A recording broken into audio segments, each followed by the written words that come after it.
Hi friends. Now today we get the YouTube class. थोड़ा time adjustment का problem था, इसीलिए फिर आज एक्चुअल क्लास की जगह हम जो नेक्स्ट टॉपिक लेंगे that is on the YouTube. Okay, so 3 topic लेना है हमको. एक तो बेसिसिटी एसिडिटी जो मैंने कल आपको बताया था, लेकिन उसके पहले हम पीएच स्केल क्लियर कर लेंगे. ठीक है. Now what is pH? तो एक्चुअली जैसे कल लास्ट पीरियड में हमने एसिड बेस आइडेंटिफाई किया था, एक्चुअली डिफाइन लिए थे. Now some test and some paper are there which are use to identify the given substance is either acidic और बेसिक. तो वो टेस्ट तो हमको नहीं है, लेकिन पेपर के बारे में दिया है या फिर कुछ ऐसे इंडिकेटर्स होते हैं. So actually the word is indicator here. Test और paper use to identify the given substance is acidic और बेसिक. तो एक्चुअली जो टॉपिक होता है उसका मेन जो हेडिंग है दैट इज द इंडिकेटर है. अब जैसे हमारे गाड़ी को इंडिकेटर होता है, अगर आपको राइट टर्न करना है तो you can yes use the right side of indicator to show that particular direction. अगर आपको लेफ्ट में जाना है तो आप लेफ्ट वाला इंडिकेटर यूज करते हैं, है ना. तो यहाँ पे इंडिकेटर का मतलब क्या, तो कुछ ना कुछ इंडिकेट करना. Now here in chemistry what is indicator? So indicator is a anything. It is maybe a taste, it may be a paper, but it is used to identify the given substance is acidic or basic. Clear? तो indicator दो type के होते हैं. कुछ natural indicator है, कुछ artificially हमने बनाए हैं. तो नेचुरल इंडिकेटर में जैसे टर्मरिक वगैरह आएगा, हल्दी जो हम घर पे यूज करते हैं. उसके बाद लाइमस्टोन होता है, चूना जो बनता है ना, चूना. So it is also use to yes identify the given substance is acidic और बेसिक. तो हमको नेचुरल तो नहीं दिए है, कुछ आर्टिफिशियल दिए, वो भी शॉर्ट में, क्योंकि 9 क्लास हमारा है. Now see first is the litmus paper. Yes, litmus नाम का एक पेपर होता है. तो ये लिटमस पेपर एक्चुअली फंगस से बनाया जाता है, यू नो फंगी ग्रुप. तो उससे बनाया जाता है. जनरली 2 कलर के होते हैं litmus paper. So one is blue colour and other is red colour. Clear? अब ये पेपर हम क्यों यूज कर रहे हैं? तो समझो आपने एसिड लिया और उसमें अगर ये ब्लू या रेड जो भी आपने उसमें डीप किया, तो उसका जो भी ब्लू या रेड कलर रहेगा वो चेंज हो जाएगा. तो उसकी एक टेस्ट है, एक उसका फिक्स ऐसा नोटेशन होता है. और उसकी ट्रिक आपको बता रहा हूँ, याद रखना है. तो लिटमस पेपर जो होते हैं वो कितने टाइप के होते हैं? 2. एक ब्लू कलर का जो रेड होगा, मतलब अगर एसिड बेस जो भी हम आगे अभी देखेंगे, और दूसरा होता है रेड कलर का, तो वो कलर चेंज करता है ब्लू में. Okay. Now what is trick? क्योंकि 2 कनेक्शन है, 2 है, रेड का ब्लू हो रहा है, ब्लू का रेड हो रहा है, बहुत बार कंफ्यूजन आता है. तो एक बहुत इजी ट्रिक मैंने आपके लिए बनाई है. देखो नाउ ट्रिक क्या है. तो आपको एबीसीडी पता है ना. उसमें से पहले 2 अल्फाबेट आपको याद रखने हैं. आता एबीसीडी तसे कोणी विसरत नाही म्हणा. तो ए और B. So A for acid and B for blue turns red. देखो लिखा हूं मैंने यहाँ पे. So A for acid and B for blue turns red. मतलब एसिड में ब्लू कलर का लिटमस पेपर क्या होगा? रेड होगा. अब ये दूसरा हमको मान के लेना है, क्योंकि एक तो हमारा दिमाग में फिक्स हो गया कि भाई ए फॉर एसिड जिसमें B for blue litmus paper turns red, मतलब एसिड में ब्लू लिटमस पेपर होगा रेड. और एसिड में अगर आपने रेड डाला तो वो रेड ही रहेगा. क्लियर? तो खास दिमाग में हम क्या रखेंगे भाई? A for acid B for blue turns red. मतलब अगर एसिड है तो उसमें ब्लू कलर वाला रेड होगा, और रेड वाला डालोगे तो रेड ही रहेगा. अब ये तो क्लियर हो गया कि भाई एसिड में ब्लू वाला रेड हो रहा है. अब बचा क्या? तो बेस. तो बेस में ये ब्लू छोड़ दो, अब रेड वाला ब्लू होगा. Yes, when red litmus paper is deep in the basic solution it turns blue. Red वाला ब्लू होगा बेस में, और अगर आपने ब्लू डाला उसमें तो वो ब्लू ही रहेगा. तो जो मेन है वो ध्यान रखना है, और दूसरा कलर चेंज नहीं कर रहा है. सो एक सिंपल ट्रिक है, ए फॉर एसिड जिसमें blue litmus paper turns red. हो गया. और फिर इसके उल्टा, अभी आपने क्या यूज किया भाई? ब्लू. तो फिर अगर आपने रेड लिए तो वो अगर बेस में डालोगे, क्योंकि यहाँ हमने ए फॉर एसिड बोला है, सो अगर आपने रेड लिया और वो अगर बेस में डाला है तो वो यस ब्लू होगा. That is simple trick. तो लिटमस पेपर के बेस पे ये 2 जनरली होते हैं. उसके बाद फिनोल्फथलीन नाम का एक इंडिकेटर होता है जो आपको 10th में आएगा. देन मिथिल ऑरेंज भी है. उसके बाद जैसे litmus paper, phenolphthalein, Mithil orange, ऐसे बहुत सारे आते हैं. लेकिन हमको इस बार जो एक नेक्स्ट टॉपिक दे रहे थे पीएच स्केल. उसको पीएच स्केल बोल सकते हो आप, या पीएच वैल्यू. ये आई थिंक समझ गया आपको लिटमस का।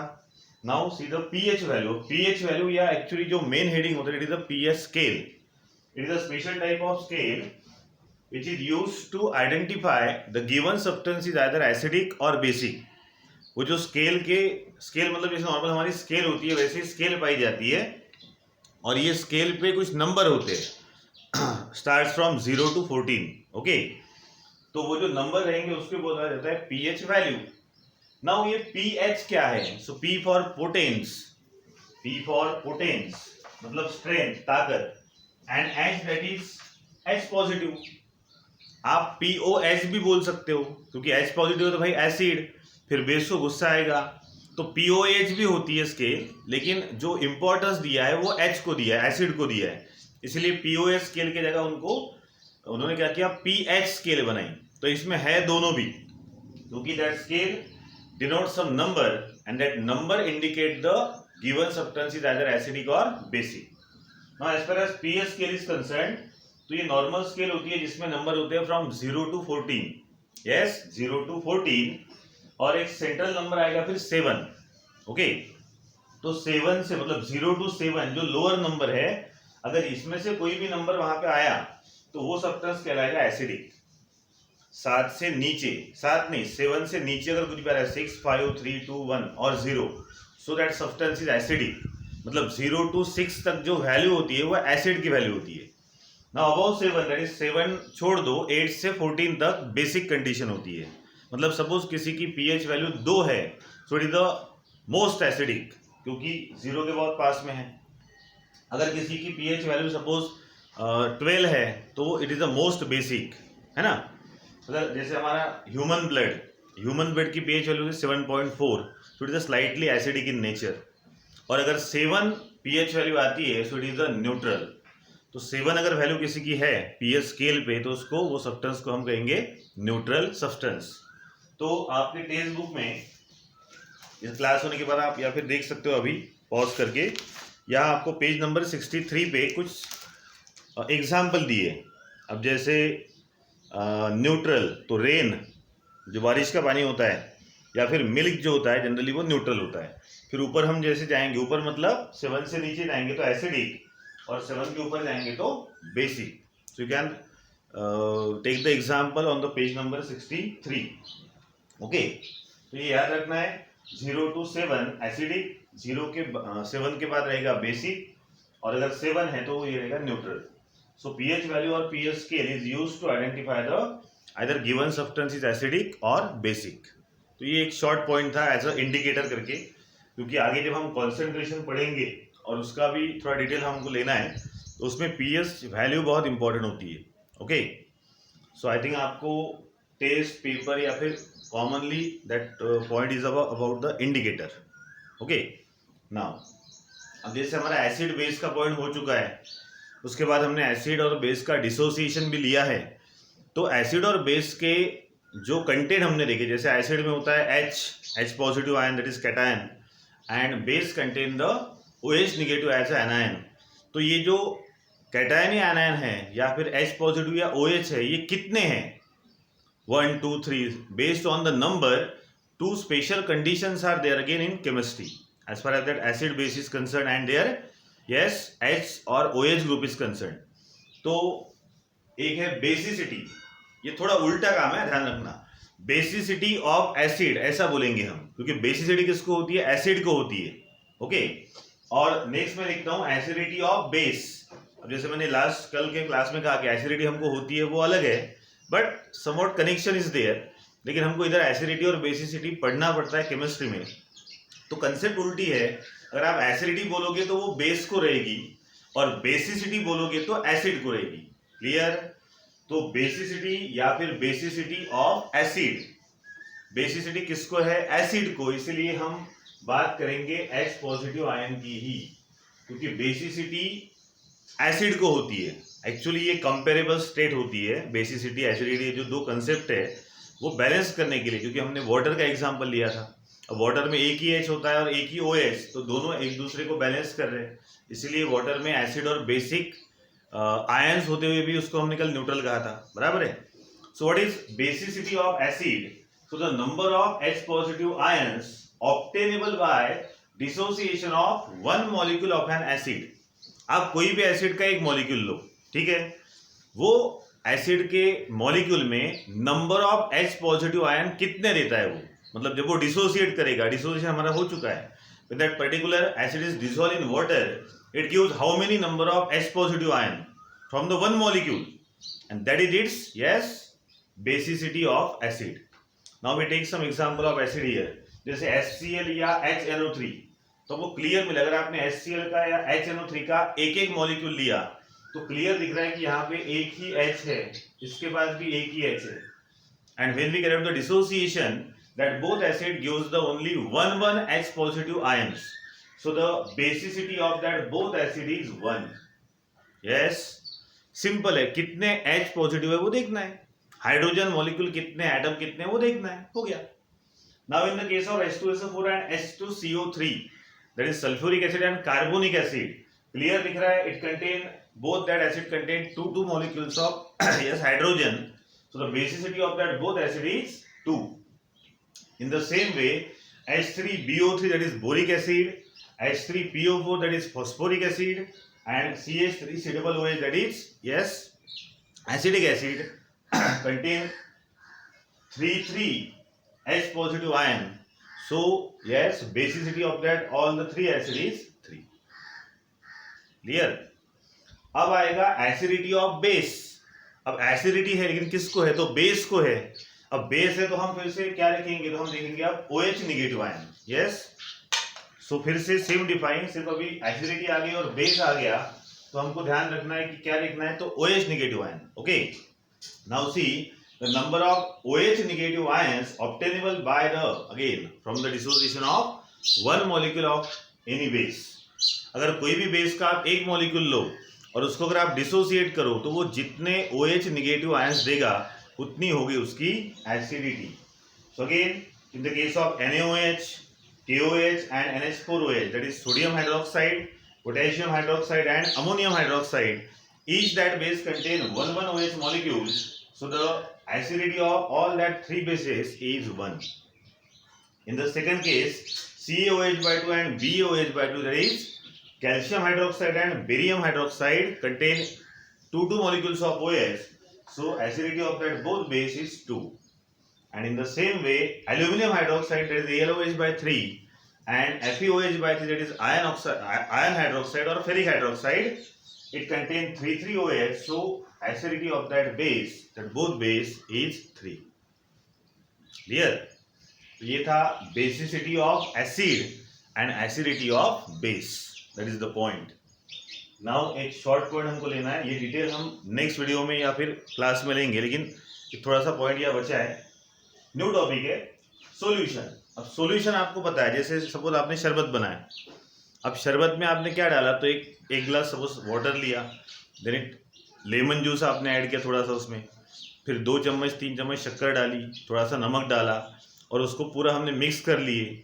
मिक्स करने के बाद फिर उसको छान लिए, क्योंकि हमको जो उसमें कंटेंट है वो दिखना नहीं चाहिए. तो बाद में जब आप देखते हो तो वो एकदम एक क्लियर फेज में दिखता है. अब फेज मतलब क्या, तो आपने उसमें शुगर डाली, देखो कंटेंट कितने हैं, तो sugar, water, lemon juice, salt. Okay, लेकिन जब ये पूरा मिक्स हो जाएगा तो वो चारों शरबत में सेपरेट दिखते हैं क्या, नहीं दिखते.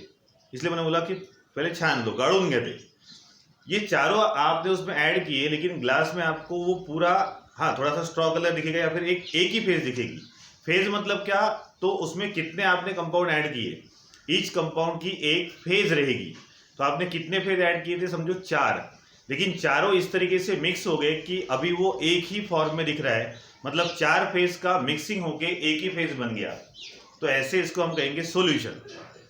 वैसे तो सॉल्यूशन के 2 टाइप होते हैं, homogeneous solution and heterogeneous solution. So we talk about the homogeneous solution here. Okay, ये हेटेरोजीनियस वगैरह क्या है, हमको इसी चैप्टर में आगे बढ़ना है. तो होमोजीनियस सॉल्यूशन का मतलब क्या, कि जब आप 3-4 कंपाउंड को एक साथ मिला के कोई सॉल्यूशन बनाते हो और वो 3-4 कंपाउंड मतलब 3-4 फेज मिलके अगर एक ही फेज बन रही है, तो it is called as homogeneous solution. Clear? Now तो सॉल्यूशन में जनरली जो आपने कंटेंट ऐड किए उसको 2 पार्ट में डिवाइड किया जाता है। आपने कितने भी किए हो, 4 किए, 5 किए, 10 किए, लेकिन उन सबको 2 ही ग्रुप में डिवाइड करने की एक कंडीशन होती है। One is solute and other is solvent. Yes, one is solute and other is solvent. तो सोल्यूट क्या है? The substance which is present in the less amount in solution. वो जो सॉल्यूशन आपने बनाया उसमें जो सब्सटेंस बहुत कम अमाउंट में है, सबसे कम अमाउंट में है, उसको हम कहेंगे सोल्यूट। ओके, और वाला बाद में लेंगे। अब जैसे फिर से शरबत का एग्जांपल, तो 1 गिलास आपने पानी लिया, फिर उसमें 2 चम्मच क्या डाल दिए? शुगर, थोड़ा सा नमक और लेमन जूस। तो यहाँ सबसे ज़्यादा क्या है? मैं एक काम करता हूँ, सॉल्वेंट भी बोल देता हूँ, मतलब इजी समझेगा। सॉल्वेंट क्या? तो जो सब्सटेंस हमारे सॉल्यूशन में लार्ज अमाउंट में है या सबसे ज़्यादा है। तो शरबत में आपने जो एग्जाम्पल लिया शरबत का, उसमें जो आपने वाटर लिया है, पानी जो लिया है, that is the solvent, because water is present in the large amount. Clear? तो शुगर, नमक और लेमन जूस, ये तीनों वाटर से कम है, तो तीनों कहलाएंगे सोल्यूट। आगे समझ में? कोई भी सॉल्यूशन में जो कम रहेगा वो सोल्यूट, जो लार्ज अमाउंट में रहेगा वो सॉल्वेंट। अब डिफाइन और वाली भी हम देख लेंगे।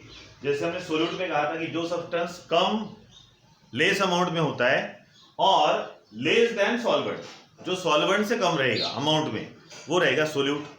और जो सॉल्वेंट से ज्यादा रहेगा, ग्रेटर देन सोल्यूट, सोल्यूट से ज्यादा रहेगा, दैट इज सॉल्वेंट। क्लियर? तो शरबत का एग्जाम्पल है, टी का एग्जाम्पल आप इसको, चाय जब हम पीते हैं, छानने के बाद ना, छानना, क्योंकि वो चाय की पत्ती फिर दिखती है उसमें, हमको होमोजीनियस मिक्सचर चाहिए। तो चाय में जैसे आप चाय पत्ती डालते हो, शुगर डालते हो, इलायची वगैरह कुछ डालना है, उसके बाद वो क्या अदरक वगैरह डालना है, सगड़। तो अब चाय कैसे बनाते हो उस पर भी डिपेंड करता है। 5 चादर बनवला तर तुम्ही 1 कप दूध घ्याल आणि त्यात 1 कप पानी टाकलं, तो पानी लेना ही नहीं, ऐसा समझो। 2 कप आपने मिल्क लिया, दूध लिया है, और बाकी सब उसमें ऐड किया, तो यहाँ मिल्क हो गया, यस, सॉल्वेंट। और जो आपने शुगर ऐड की, उसके बाद यस इलायची वगैरह हम पाउडर डालते हैं, ये जो भी हम ऐड करते हैं एक्स्ट्रा, जो दूध से कम है, that is the solute. Clear? बस यही तक मुझे लेना था। कॉन्सेंट्रेशन का सेपरेट पॉइंट मैं बाद में लूंगा। ओके, कोई डिफिकल्टी है तो आप मुझे पर्सनल नंबर पे मैसेज कर सकते हो। Okay, thanks.